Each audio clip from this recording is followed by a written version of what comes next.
one small tweak, on a mix or something. So mix in the box, but we use, I have an outboard gear like IO setup where I have like an 1176 that I always use on certain kind of vocals that I know is going to sound great. I have like, an SSL that I'll use for parallel compression for like drums and bass. And we have just like transient designers, like about half a dozen things that get used all the time. And they're just sort of at our disposal as inserts. So I guess a hybrid approach would be the answer exactly. to that question. What was that console, by the way, just out of curiosity? That's that's an AMEC GMK. AMEC. Amazing. Yeah. And so I guess I'm assuming you're recording into it. Yes. Yeah, exactly. Yeah, it sounds great. We actually, 9 times out of 10, don't use the pre's that are built in.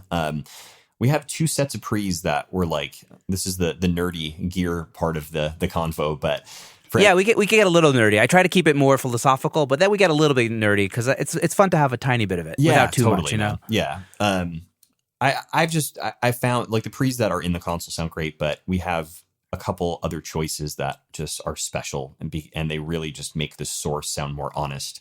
And then we have some that are way more colored, like Neves, that just have a vibe that like, if you want, for guitar, it's going to sound amazing. Like you use that kind of a thing. Yeah, amazing. And in terms of mixing, are you into like mixing into a stereo bus?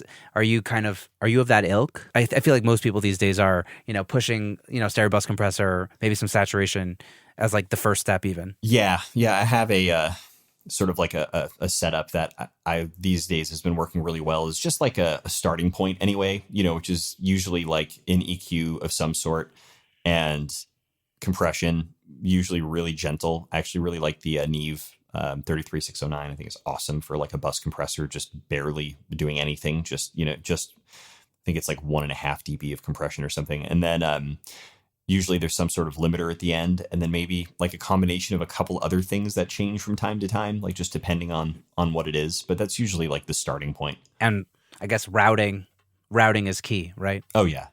That's I try to get better about working with like templates. Like I was saying, having like a mix template that I can import into the session. It saves so much time, especially if you know that there's like 15 things that you're always going to use in your session, having all the auxes and everything routed ahead of time so that you're just, and I try to do all of that busy work because sometimes it's inevitable that things are going to change and you might import your usual setup, but you're going to add all these other elements. I try to do all of that stuff on a separate day from actually like mixing the song, just because it's part superstition, but for me, I really feel like it's a different part of my brain. And I'm very OCD sort of guy, and I love setting the stuff up a certain way. But after I'm done spending 2, 3, 4 hours doing that, I'm just not in a mode to be able to sit down and start thinking with my ears. I'm still just thinking of like organization. I actually really like the organization part of a mix. I find that's often like the impetus for a lot of the beginning of the mix for me. Right. I guess not like you. I used to do it more like I'll set it up and then the next morning I'll kind of come in. But I find that I discover what's actually happening inside of the mix as I'm like organizing it and putting in the right, the right places. You know what I mean? Yeah, that makes sense. For me, that discovery element is kind of where the inspiration comes from, or just finding the right balances. I don't know. Yeah, no, totally. I mean, more also in the way of like, even just some of the like housekeeping of like making sure that all of the crossfades, or even if it was something you recorded, like I still feel like if you've spent 40, 50, 60, 100 hours on your production, whatever it comes out to, how complicated your song is, making sure that like things are consolidated and that when you listen to them and you start compressing them, that you're not going to have artifacts. And I really like to make sure of all of that before going in, because there's nothing more frustrating for me later than chasing that stuff down in mix revisions, right, where you're like, I totally hear that. Yeah. So I'll personally just do that in the production session. And when I end the production, that's when I kind of consolidate everything and export all the files, and then bringing all the files into the new mixing session is kind of when I'm, I guess, restarting on a new day and kind of organizing the session and stuff like that. That makes sense. Yeah, that consolidation stuff you don't really want to do and then mix. Yeah, exactly. I'm with you. That's another part of the brain for sure. Yeah. Do you do anything in particular that kind of helps you work really fast in a session, in a mix, in any hacks that kind of help things move along nice and quick? I really pay attention especially because I'm often, more times than not, playing the role of engineer and producer. I'm very sensitive to making sure that like engineering choices that I'm making aren't burning the band out. So like if I want to go for something, like maybe I'll do that. Like if I want to try 6 different microphones on the singer, like I'll set time aside for that at a certain point where it's like not going to take an hour and a half to make a decision. And then by the time the singer starts singing, there's like zero inspiration left. I mean, I think a big part of it is just remembering that, like, while capturing and the technical and the recording and all of this is important, it's sort of like Mixerman talks about what you're trying to capture a human performance of someone and their inspiration and their feeling of it and how they're feeling that day. And like kind of the psychology behind that is equally or more important than anything else that's happening. I mean, I just to give an example, am working on a record for a country artist who's amazing. Her name's Annie Bosco. And like one of the songs, there's a duet with Vince Gill, and it's just incredible players that are on it. And it's so much fun.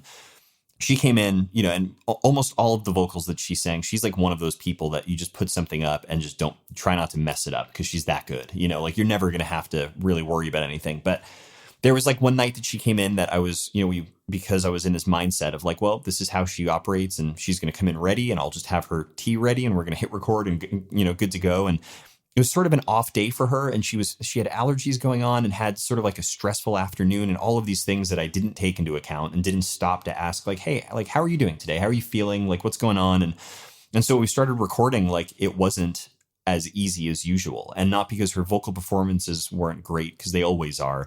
It's just there was like a thing missing that I felt in my like soul where I was like, the emotion. Yeah. Like something was just off. Yeah. And I realized it and quickly stopped the session, was like, hey, come in real quick. I just want to talk to you. And just like came in and sort of like redirected and tried to find like a center for everything. And sometimes when you do that, you realize you have to actually come back on a different day. Like it's just not going to happen. But sometimes even just taking 10 minutes and like having tea together in the control room and just like chatting about whatever it is. And it's like part of the psychology, part of the thing that people they forget to talk about that as like a producer. That's part of what you're doing, is like trying to capture this amazing human performance. And if that human that you're working with is like not feeling it, like that is counterproductive to all of the hundreds of hours that you're going to spend. So you might as well get that right, And so anyway, I take that back to even when we're just like setting things up. Like if I know it's going to be a long setup day, I'm not going to then say, yeah, let's set up for 5 or 6 hours and then expect the band to record for like 8 hours after that. Because it's just, you're not going to get anything good. Wow. It's such a great takeaway also for the audience of, all those things, setting expectations, but also the psychology and the therapy that happens in the recording session, and knowing when to call it, or, because there are times when, you're with an artist and, this is the time they booked out and they waited a couple weeks, but it's still not the right day. You know what I mean? Yeah, absolutely, man. Having the courage to say, you know what, come back another time. It's okay. Like, this is not it. And I know, like, I recently worked with an artist and, she came in to sing and it was like, this is not your voice. Like, you're not singing. And like, even though we waited a couple of weeks to book the session, you're going to have to come back again, because this is not the voice that we know you can get, for this song. And man, and it's what a waste. Right. That's a hard...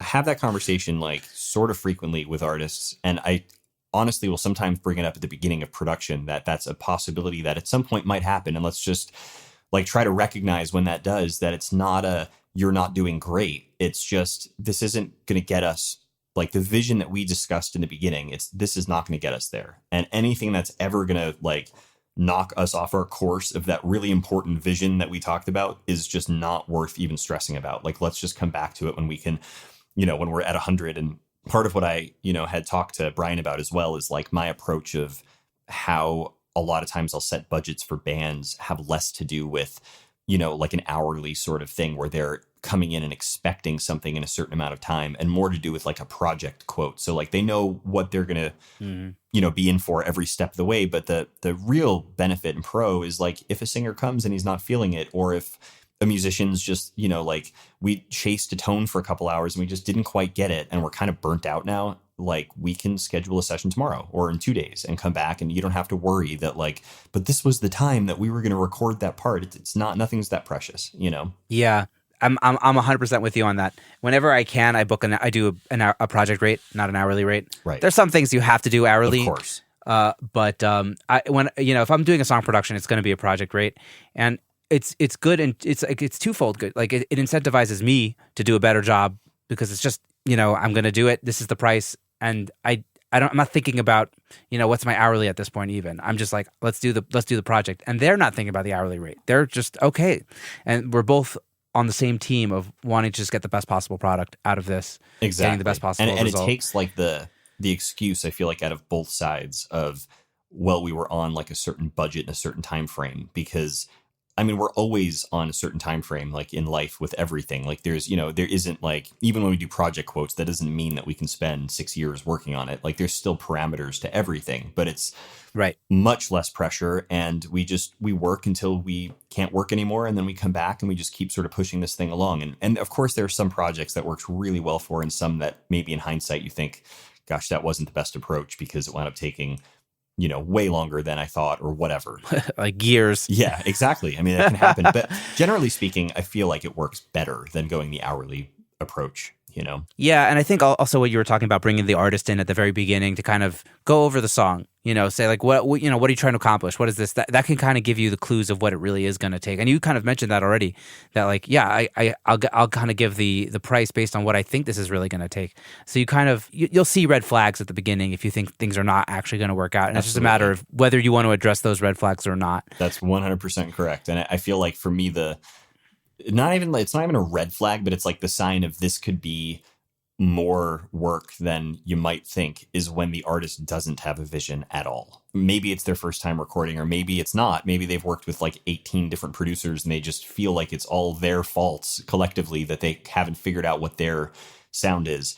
That's usually an issue for me, because it means they're chasing something. And whether it's chasing another artist's sound, which is always like that's a red flag for me. It's like, I want it to sound just like Billie Eilish. Like, okay, but she's already doing it. And the reality is you're going to release your song that sounds sort of in the production style of Billie Eilish, and then she's not going to be doing that anymore. She's going to have graduated to this new thing, and it's not going to be cool because people are going to be like, you sound like 2019 Billie Eilish. Like, the best shot you have is just doing something that feels right to you, That is the lesson, right? Like, and that's something that I'm trying to teach myself, and I'm trying to tell the artists that I work with, is just like, you have to double down on yourself. Otherwise, you're not interesting. You know what I mean? Like, I'm not the best bass player in the world, but I sound like me when I play bass. Right. And that's the important thing. And I'm never going to play like Jaco Pastorius. And I don't want to play like Jaco Pastorius because I like muddier, kind of tones. But like, that's great. That's me. That's Jaco. Like, we each have our camp. And like, if you want to market yourself as an artist or as a producer, you need to figure out what you do best and kind of say, this is me, I'm maybe not all the way that, because I still serve the song. I serve the artist. I don't make the productions about me. Right. But like, people know what I do best, and that's why they come to me. Exactly. You know what I mean? Yeah, absolutely. And that's like the goal, I think. I think that's the goal in like every facet of this business. And it's a conversation I have often with bands that I'm helping like develop, sounds and everything for, is like, it's art, number one, of course. Make yourself happy. Do the thing that like just makes you feel a certain way. But when we talk about like doing this then for a living and creating a business out of it and creating a brand, it's important for people to understand like what it is that you're doing. Doesn't mean that you have to be pigeonholed, but if you went into like an Italian restaurant and on the menu you saw Southern fried chicken, you'd be confused, even if the chef was like, well, I do both great. Like, that's awesome, but that's a little bit concerning. Like, what exactly is it that, what is your branding? Like, what do you sound like? And that could encompass or encapsulate a bunch of different things. But at the center, there should be like a vision for what it is that you're trying to do and like what you feel like you do best as an artist, and run with that. Yeah. I think people also are afraid of that because maybe they're so used to their own preconceived notions, and like they're so used to how their brain works that it seems boring. It's like, no, I want to sound like this. What I do is boring.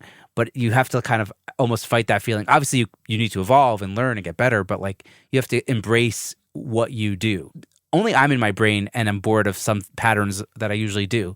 Right. Other people aren't thinking about those things. You know what I'm saying? Yeah, totally. Yeah, it's worth thinking about, I guess. Yeah, man. What is it that makes you? Exactly. I don't know. I guess speaking of that question, like, I don't know, thinking about your approach to things, what are maybe some of the things that you do that you think is unique to you, like in terms of like your production, mixing, anything? I like to think, it's hard to answer that question. I like to think or imagine that the things that are unique for me are the fact that I come at this with like a musician's mentality first, and like an arranger and a writer, and you know, understanding how music works and then learning how to sort of like